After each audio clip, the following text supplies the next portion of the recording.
This is the National News Desk, America's News Now. Good evening, and thank you for joining us. I'm Dee Dee Gatton. As we begin this week, a murder in Charlotte, North Carolina is sparking questions about public safety amid President Trump's crime crackdown.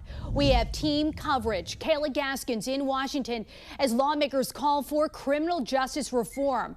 But first, Ryan Smith at the live desk with the latest on this horrific attack. Ryan. Dee Dee, this horrifying crime here now sparking a firestorm of criticism here toward those local officials out of Charlotte, North Carolina. The attack captured here in newly released surveillance video, now emerging as a flashpoint, really, in a national debate over how cities are now addressing violent crime, mental health, and transit safety. The president here weighing in today.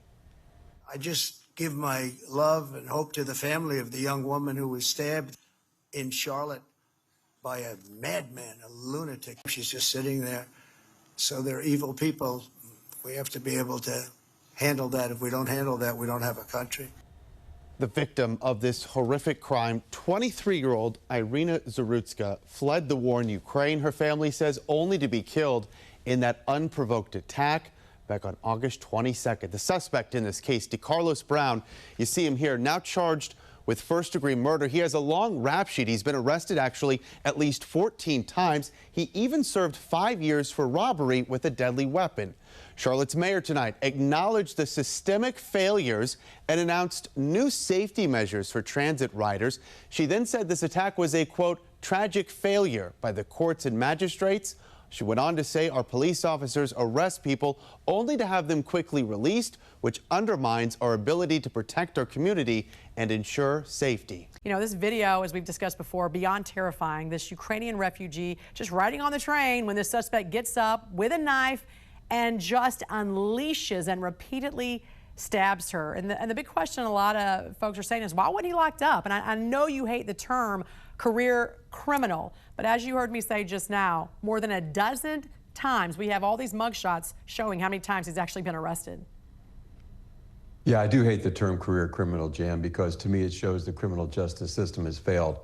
But you know, in my experience, I've come to realize that some individuals will never function in society. They just won't. So they either probably need to be in prison, or if it's not that, maybe a mental institution. But you look at Brown, he had 14 arrests, and he was under orders at the time of this murder for a psych evaluation. So this murder never should have happened. He should not have been on the street. And now there's calls to withhold federal funding for cities that do not have security on these public transit systems. In general, how can we also make sure there is protection against mentally deranged monsters like this who can just come unhinged at any time? Yeah, there's no absolute protection from this, Jan. I always tell people, be aware. All too often you travel on the L or something like that in Chicago and you see people asleep. They're totally unaware of what's going on. If possible, carry some type of legal defense tool like pepper spray. And if all possible, travel in groups. But is there an absolute protection? Yeah. Sadly, there is not. And you know, in this case, the suspect used a knife. You don't ever hear knife violence, and yet when someone uses a gun, you hear the term gun violence. We know it's the person, not the gun, committing the crime, and it's the person who's going to face consequences. But often after a tragedy, when a gun is involved, you hear this growing call, especially from the left, to ban, quote, assault rifles. Define an assault rifle, Jody, and what does data show us about how often those are used? Yeah, it's sad, Jen. Whenever something bad happens, a tragedy like this, people have this, they feel compelled to do something, but they focus on the wrong thing. They focus on the tool. They focus on the actual weapon.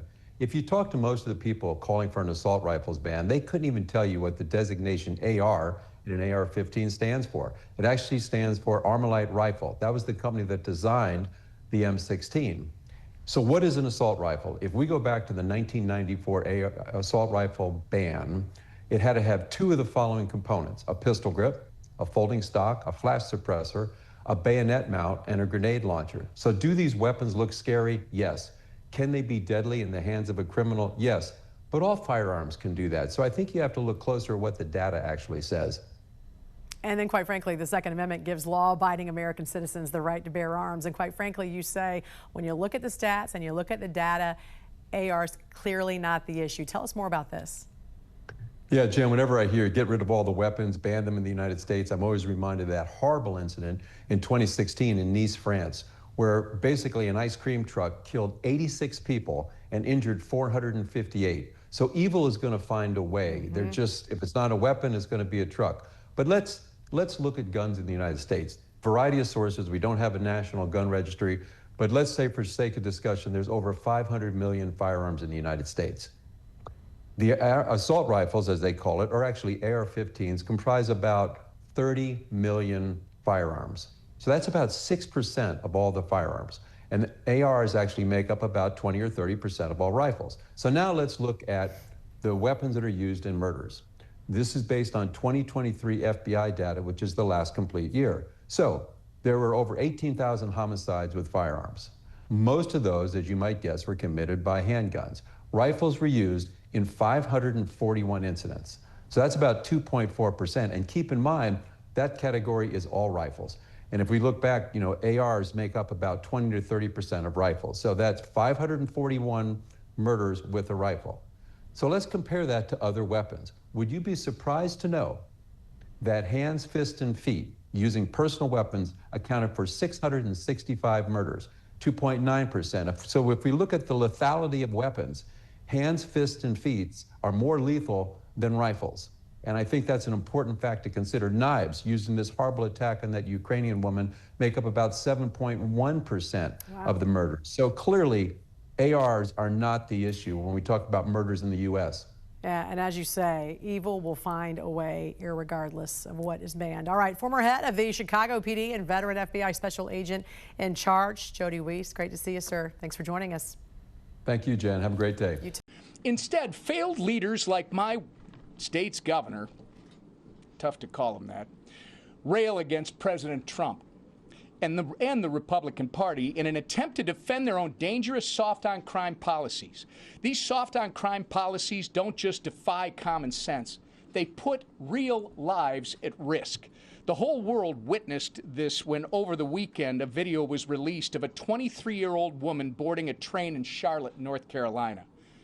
Moments later, she was dead, stabbed in the throat by a random man sitting behind her who had been arrested and released more than a dozen times prior. Woke judges, DAs, and politicians run and govern on a platform that protects criminals while leaving innocent civilians to bear the consequences. It doesn't have to be this way. President Trump has made it clear that law and order works. Now is the time for the shameless so-called leaders of blue cities and states to take a page out of President Trump's playbook. But our spirits are dampened a little bit this morning because of all the discussion about the crime, and it's not something that we can overlook. It's not something we should overlook. Whip Emmer specifically was talking about this just unspeakable tragedy. This 23-year-old Ukrainian refugee was brutally murdered in cold blood on a train in Charlotte, North Carolina. Her name is Irina Zarutska, and she was on the way home from her job at a pizzeria where she worked. She was stabbed repeatedly by a career criminal with a rap sheet a mile long. It's infuriating, it's heartbreaking, it gives you a feeling in the pit of your stomach. This young lady, Irina, survived Ukraine. She fled amid the deadliest land war in Europe since World War II. She fled to the safety, or so she thought, of the United States, just to have her life senselessly ended by someone who should have never been allowed to walk freely. This individual, DeCarlos Brown is his name, was arrested and released 14 times. Yeah, more than a dozen, 14 times. We don't have to live like this. President Trump is proving that every single day in our nation's capital. And the leader Scalise, was talking about that. Since cracking down on violent crime in the district, roughly 1,700 arrests have been made. Now, you may say that's a small portion of the population. It's just a small fraction, in fact. But somehow the city feels and is much safer. Everybody needs to think about why that is. The Trump administration and local law enforcement know that it's always in every city relatively a select few individuals who are committing most of the crimes. And that's been true in D.C. as well. They're enabled by these soft-on-crime policies that were discussed here, and even softer prosecutors and prosecutions. And criminals have relentlessly abused the public and the public spaces. We just want to say this loud and clear, and we're demonstrating it. This is not just talk, this is action. Republicans are in charge, and when Republicans are in charge, those days are over. The days of allowing soft on crime, we're not going to do it. Now, here's what is stunning to me. If you only read the New York Times, the Washington Post, or most of the other mainstream outlets, you don't know anything about Irina's heartbreaking story. For some reason, many national news outlets have refused to cover it. It's social media that has amplified the story and made everyone pay attention to it. And Axios shamelessly reported that this was, quote, fuel for the MAGA messaging battle, as if it's some sort of contrived problem. Watch the video for yourself.